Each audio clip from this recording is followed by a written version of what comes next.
Hi, Max Brantley with Arkansas Times on the happy day, the last day of summer, at least by my lights, August 31st. We're into September tomorrow, and that's good news. Rev up the concrete trucks and the cement mixers. The Metro Plan Board today voted with only one nay vote to approve a widening Interstate 30 through downtown Little Rock and North Little Rock to 10 lanes, or who knows how many lanes before it's over with. This concrete gulch will move suburban travelers faster, but it won't do much for the city of Little Rock. But all the powerful forces, from politicians to business interests, have weighed in. Quite a bit of response and opposition from downtown residents particularly, and some people that have a different view of how the city ought to develop, but their cries went unheard. Jared Vonner, who is director of the bus company here in town, was one lonely no vote, and we thank him for that. Debtors prison, we've been hearing a lot about that lately. Add children to the victims of this terrible practice. The Juvenile Law Center has a new report out, and it says that all 50 states, including Arkansas, essentially have debtors prisons for children. That is, children who go into juvenile court incur fees of various sorts. If they can't pay them, they stay in jail. There's a sad story of a child from Arkansas, 13 years old, who spent 3 months in jail because he couldn't pay $500 required by a truancy case. Skipping class costs $500. That turns into 3 months in jail. Something's wrong. That's another part of our system that needs fixing. The Secretary of State's office today prepared its list of issues for the November election ballot. It includes a second medical marijuana amendment and an amendment to allow 3 casinos in Arkansas. That list is not final, though it will be on the ballot. They're still counting signatures on that second medical marijuana amendment and the casino amendment. They have through Thursday to complete. This might be a hint that those will qualify, but lawsuits still are going to decide the final amendment lineup. The Legislature's Joint Performance Review Committee yesterday did an amazing thing. It issued a subpoena for Circuit Judge Patricia James of Little Rock, who's a juvenile judge. They want her to answer questions about her child custody decisions. This is an incredible abuse of the separation of powers. They have no business asking a judge questions about how she decides cases, and under the judicial ethics canons, she should not answer them.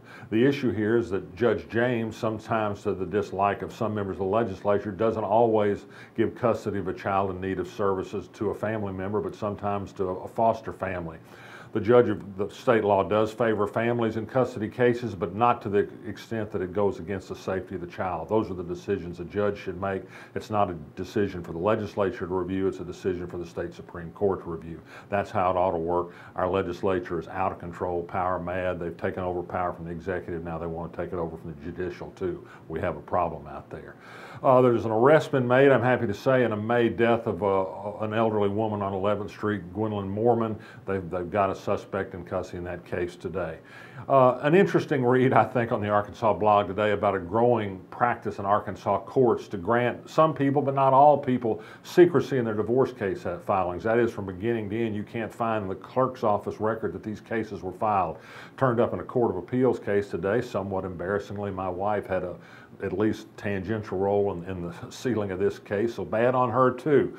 The Supreme Court has 2 members who've done favors for people in Faulkner County when they were lower court judges in sealing divorce cases. Either all divorce cases should be sealed or none should be sealed, and none should be sealed. These are the public's courts. They're not operated just for the parties. They're operated for the public.